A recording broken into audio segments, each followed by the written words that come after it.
Okay. Hello, everybody.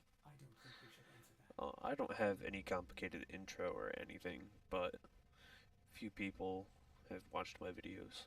So I figured I'd go over just like a all-encompassing Warframe tutorial for some newer players.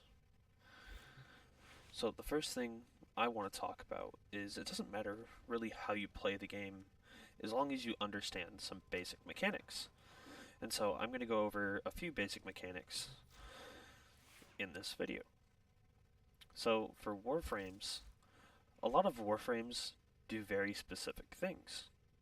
Some of them you can build purely for one thing.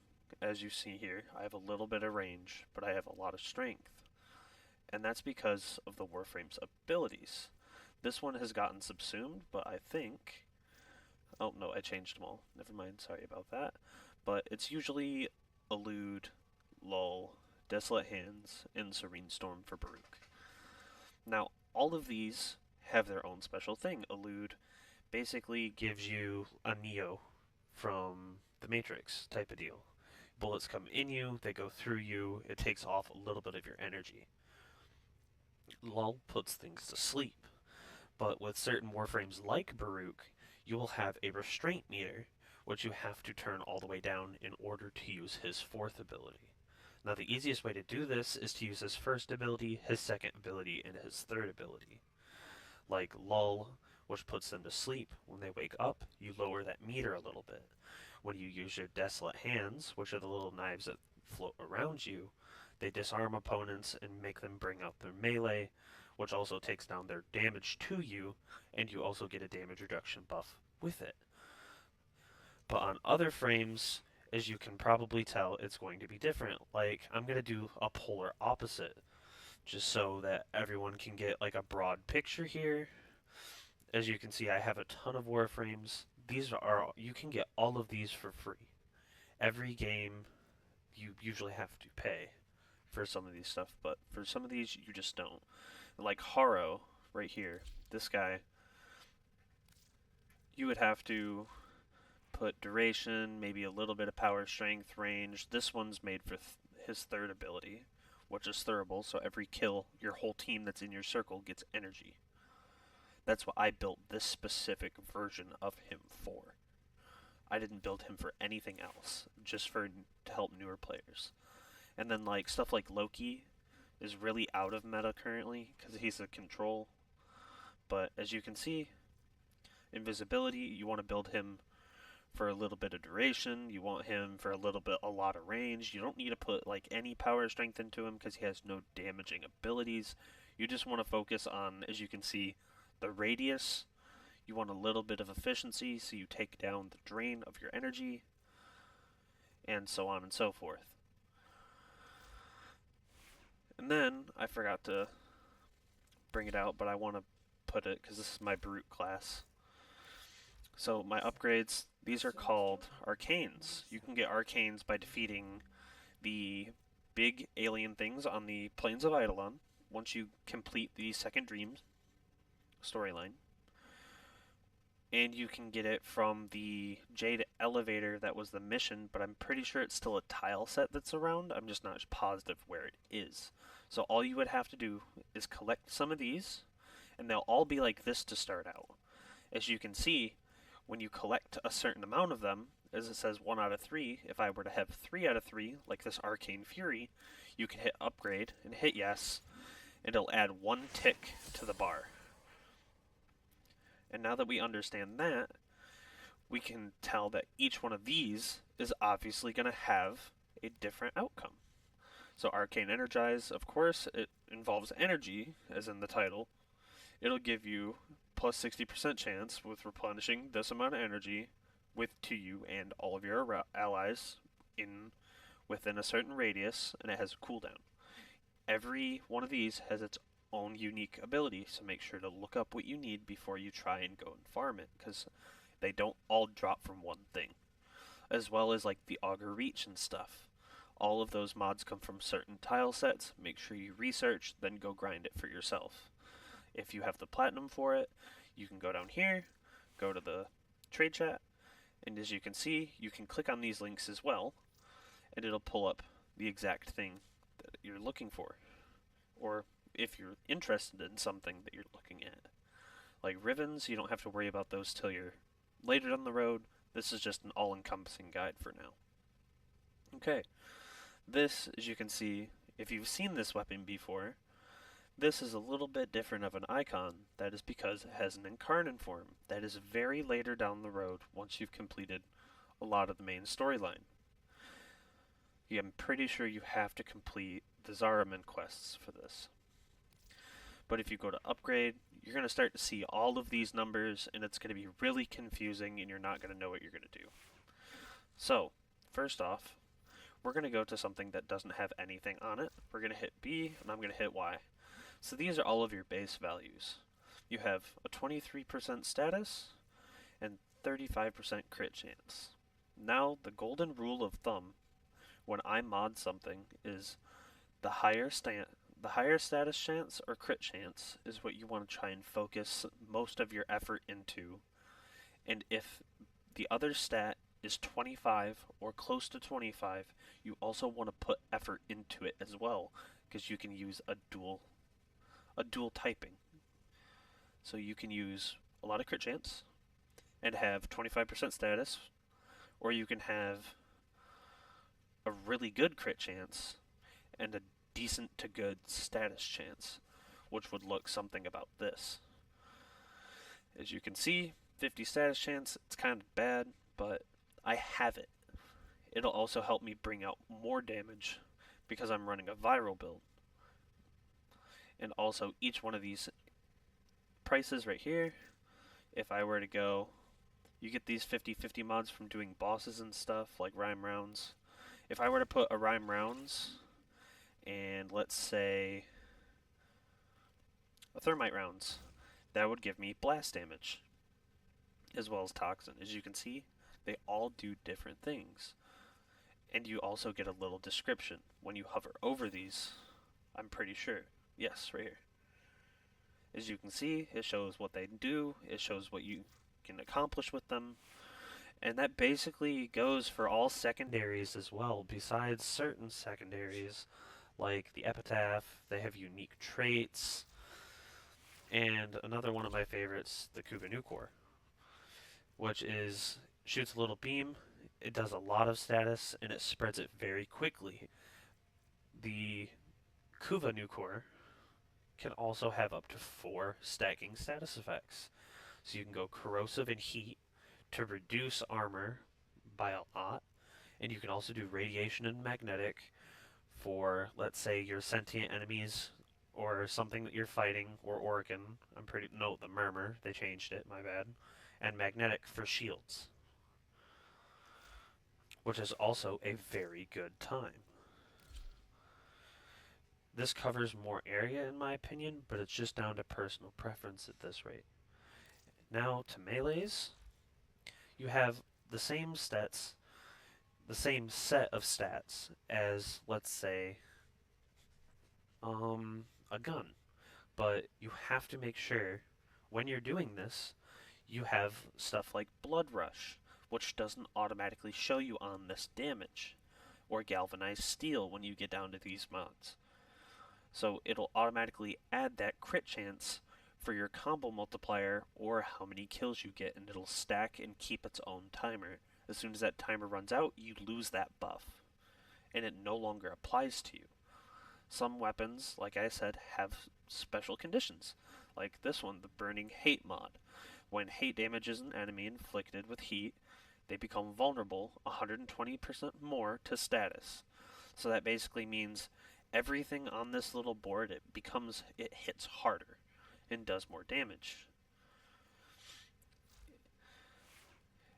So, over to your companions. This one's a Vulpify, but you're probably going to be more like this Durga or Helios or Carrier. I'll get a Carrier in here just for simplicity. As you can see, I don't really have a lot of mods on it that are really worth it. Like Repair Kit, that just gives it more health. Vacuum, is one of the most necessary ones. You're going to want this as soon as you can on your beginner taxon, your beginner carrier. This should always be on a sentinel if you have it, along with primed regen. Duplex bond is another good one to put on there. Ammo case is its own little thing. Each sentinel, when you make it, will automatically have its mod that corresponds with it on it. I recommend maxing it out as soon as possible and putting vacuum on it with it. Besides that, all of these are just to make sure it stays alive, and modding these is just like modding your gun. Pick the higher stat, build up to it. If both of them are good, try and do both. If not, just make one stat really good. Now that we've got that out of the way, I figure that I show you basically what we're going to look for in these types of situations and show you what warframes are good for what and give you a general idea on what to expect for certain warframes. What ones do CC better? What ones are damage dealers? That kind of thing I think is important to know as a newer player in this game. As long as knowing your damage types, what affects who, what does extra damage, it just makes the game a lot easier to play when you have someone that will tell you what you need to be a little bit better and progress further faster. I didn't really have help when I started this game, so I figured people watch some of the videos I put out, but not a lot.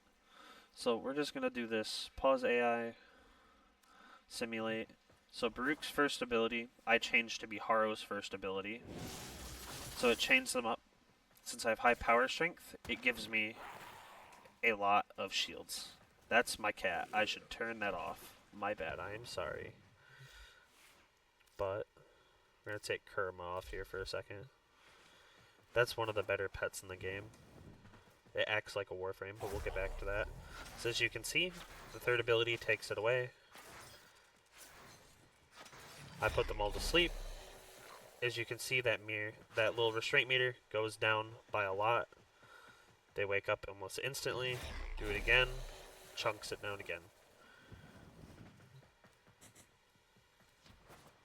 So when that meter is low, his fourth ability is based on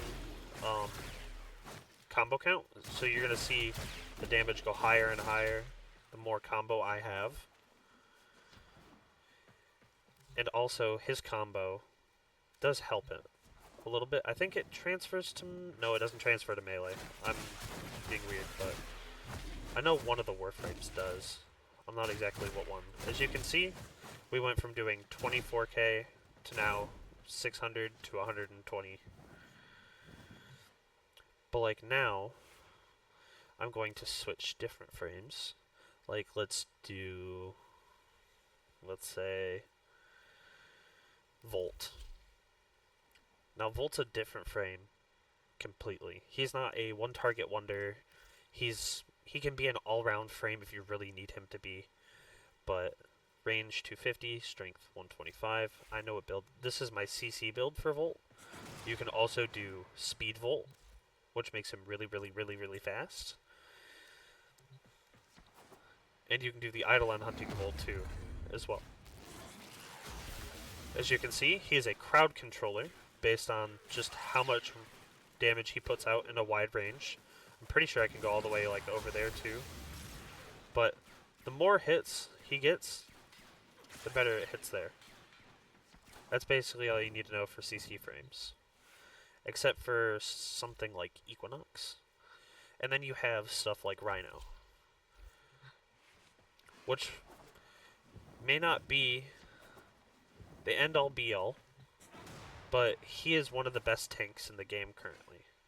So basically, the only thing you have to do with Rhino is Roar, which gives you a buff. I think it's... Okay, let me see. It's increased damage, so when you were going like melee, it'll do an increased damage.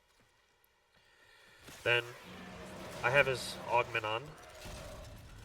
So when you run into multiple enemies, with his Rhino charge, as you can see, you get a higher armor value based on how many you hit.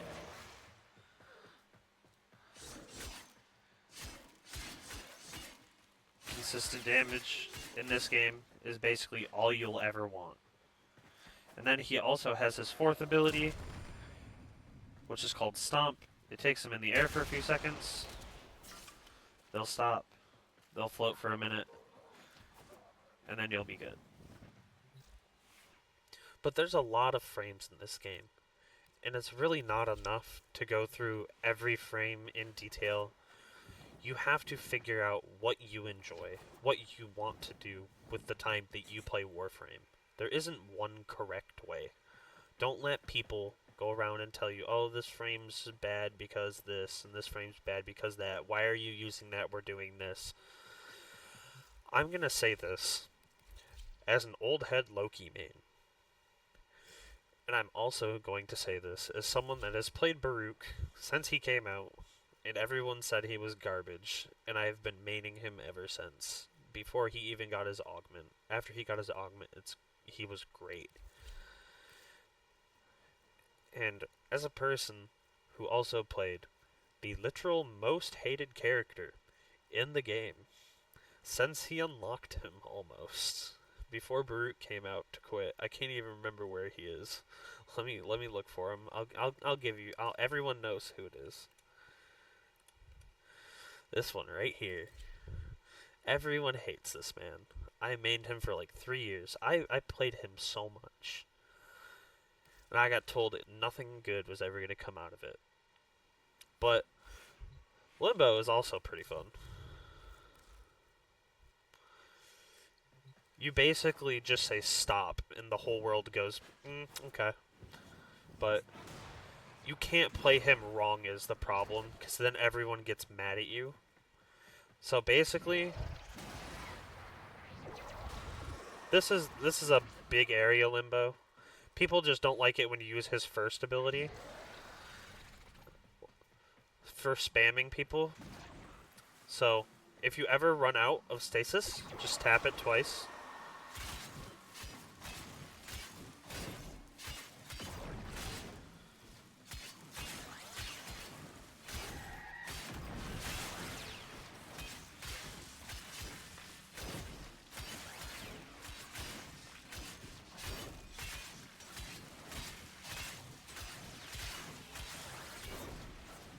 But this is Limbo. He can just control the whole battlefield if he wants to. And he also does AoE damage with his 4. I'm pretty sure you can put it wherever you want to. But that is the gist of modding. And that's also the gist of some Warframes. If you would like to see like better connected stuff, like more in-depth details, I don't have those answers. I really don't. But if you want to learn a frame and you want a quick tutorial on how I would play them, I will give that tutorial. I want to help as many people that are new tennos to become something that they want to be in this game, because it's not fair. It really ain't. A lot of people gatekeep a lot of stuff. But I'm not going to do that. I really won't. It's not right to gatekeep people from certain builds because you don't want them to get nerfed. They'll get nerfed eventually, so I don't see the point in doing it now.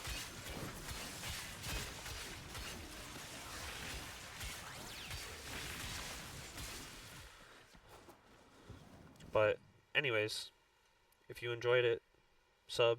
If you didn't, leave a comment on what I should have done better. This is literally probably my 5th YouTube video. I don't know how long it is, but I hope you enjoyed.